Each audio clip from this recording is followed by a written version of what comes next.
Hi viewers, இன்னைக்கான வீடியோவில் என்ன நடக்குதுன்னு பார்ப்போம். வீடியோக்குள்ளே போகிறதுக்கு முன்னாடி நம்ம சேனலை மறக்காமல் சப்ஸ்கிரைப் பண்ணிக்கோங்க. வீடியோக்கு ஒரு லைக் தட்டி விட்டுருங்க. வாங்க இப்போ வீடியோக்குள்ளே போகலாம்.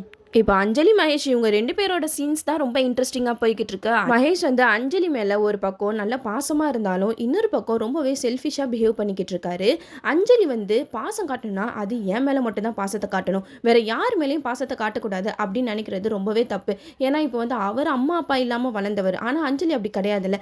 அஞ்சலி வந்து எவ்வளோ கூட்டு குடும்பமாக இருந்து சந்தோஷமாக வாழ்ந்துட்டு வந்தவங்க. அவங்கள இப்படி தனியாக ஒரு வீட்டுக்குள்ளே அடைச்சி வைக்கிறது எந்த ஒரு நியாயமும் கிடையவே கிடையாது. ஃபர்ஸ்ட்டு ஒரு பொண்ணை கல்யாணம் பண்ணால் அந்த பொண்ணு மேலே நம்பிக்கை வைக்கணும். ஆனால் அது சுத்தமாக மகேஷ் கிட்ட இல்லவே இல்லை. அது மட்டும் இல்லாமல் அஞ்சலி வந்து மகேஷ்க்கு பால் கொண்டு வராங்க.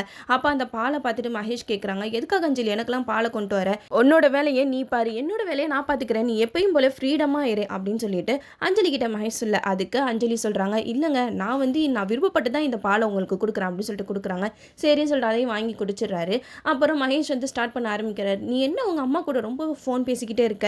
என்னதான் இருந்தாலும் யார்கிட்டே நம்ம ரொம்ப ஃபோன் பேசக்கூடாதுல்ல, நம்ம ஹெல்த்துக்கு அது ஆகாது, ஹெல்த் இஷ்யூ நிறைய வரும் அப்படின்னு சொல்லிட்டு நம்ம அஞ்சலியை வந்து யார்கிட்டயும் ஃபோன் பேச விடக்கூடாது அப்படிங்கிற மாதிரி அந்த சாப்டருக்குள்ளே வராரு. அதுக்கு அஞ்சலி சொல்கிறாங்க, நான் என்ன பண்ணுவேன், எனக்கு வீட்டில் போர் அடிக்குது, இவ்வளோ பெரிய வீட்டில் நான் மட்டும் என்ன பண்ணுவேன், அதனால தான் நான் எங்கள் அம்மா கிட்ட ஃபோன் பேசிக்கிட்டு இருக்கேன் அப்படின்னு சொல்லிட்டு அஞ்சலி சொல்ல, அதுக்கு மகேஷ் சொல்கிறாங்க, இல்லை நான் ஒரு விஷயம் கேள்விப்பட்டேன், நீ வந்து உங்கள் அம்மா அப்பா மேலே ரொம்பவே பாசமாக இருக்க. எந்த ஒரு பொண்ணுமே அம்மா அப்பா மேலே ரொம்ப பாசமாக இருந்தால் அவங்க புருஷன் மேலே பாசமாகவே இருக்க மாட்டாங்களாம் அப்படின்னு சொல்லிட்டு சொல்ல, அதுக்கு அஞ்சலி சொல்கிறாங்க, இல்லை நீங்கள் தப்பாக புரிஞ்சு வச்சுருக்கீங்க. எந்த ஒரு பொண்ணு அம்மா அப்பா மேலே பாசமாக இருக்காங்களோ அவங்க தான் புருஷன் மேலேயே ரொம்பவே பாசமாக இருப்பாங்க அப்படின்னு சொல்லிட்டு அஞ்சலி சொல்கிறாங்க. அதை வந்து கேட்டுட்டு மகேஷ் வந்து சிரிச்சுக்கிட்டே இருக்காரு.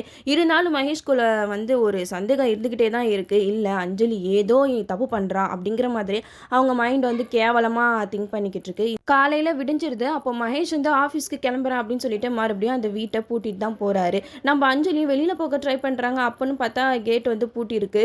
இன்னது இவர் டெய்லி நம்மளை வச்சு பூட்டிட்டு போகிறாரு அப்படின்னு சொல்லிட்டு இப்போ தான் மகேஷ் பண்ணுறதெல்லாம் கொஞ்சம் கொஞ்சமாக யோசிச்சு பார்க்குறாங்க. எதுக்காக இவர் வந்து அம்மா அப்பா கிட்ட கூட பேசக்கூடாது அப்படி இப்படின்லாம் சொல்லிக்கிட்டு இருக்காரு. இருந்தாலும் மகேஷ் வந்து ரொம்ப பாசத்தை காட்டுற மாதிரி இருக்கு. ஒருத்தவங்க மேலே பாசம் வைக்கலாம், அதுக்குன்னு இந்த அளவுக்கு அதிகமாகலாம் வைக்கக்கூடாது, அது ஆபத்தாக தான் போய் முடியும் அப்படின்னு சொல்லிட்டு அஞ்சலி வந்து மனசில் நினச்சிக்கிட்டு இருக்காங்க. இந்த சைடு நம்ம கவினுக்கு வந்து பொண்ணு பார்த்து கட்டி வைக்கலாம், இவன் இப்படியே இருந்தால் கண்டிப்பாக கெட்டு போயிடுவான் அப்படின்னு சொல்லிட்டு அவங்க அப்பா வந்து ஜாதகத்தை கொண்டு போய் ஜோசியர் கிட்ட காட்டுறாரு. அதுக்கு ஜோசியர் சொல்கிறாங்க, இந்த பையனுக்கு இப்போ கட்ட சரி கிடையாது, இவன் கொஞ்சம் அலப்பாஞ்சிக்கிட்டு இருக்கான், அதனால கொஞ்சம் லேட்டாகவே இவனுக்கு கல்யாணம் பண்ணி வைங்க அப்படிங்கிற மாதிரி சொல்கிறாங்க. அதுக்கு கவினோட அப்பா சொல்கிறாங்க, அதெல்லாம் இல்லை, நான் இப்போதையும் கல்யாணம் பண்ணி வைக்கணும் என் பையனுக்கு அப்படின்னு சொல்லி அதுக்கு ஜோசப் சொல்கிறாங்க, இதுக்கு மேலே உங்கள் இஷ்டம், இப்போ கல்யாணம் பண்ணி வச்சிங்கன்னா கண்டிப்பாக அவங்க வாழ்க்கை நல்லா இருக்காது அப்படிங்கிற மாதிரி ஜோசியக்காரங்க சொன்னோன்னா அந்த ஜாதகத்தை எடுத்துகிட்டு போயிடுறாங்க. அஞ்சலி கவின் இவங்க 2 பேருக்கும் தான் கடைசியில் ஜோடி வரும். என்னதான் இருந்தாலும் மகேஷ் வந்து சைக்கோ அப்படிங்கிற விஷயம் தெரிஞ்சிச்சுன்னா கண்டிப்பாக அஞ்சலி வந்து அந்த வீட்டில் இருக்கக்கூட மாட்டாங்க. நம்மளும் வெயிட் பண்ணி பார்ப்போமே நல்லா நடக்குதுன்னு. ஓகே வியூவர்ஸ், இந்த வீடியோ பிடிச்சிருந்தா லைக் பண்ணுங்கள், மறக்காம நம்ம சேனலை சப்ஸ்கிரைப் பண்ணிடுங்க.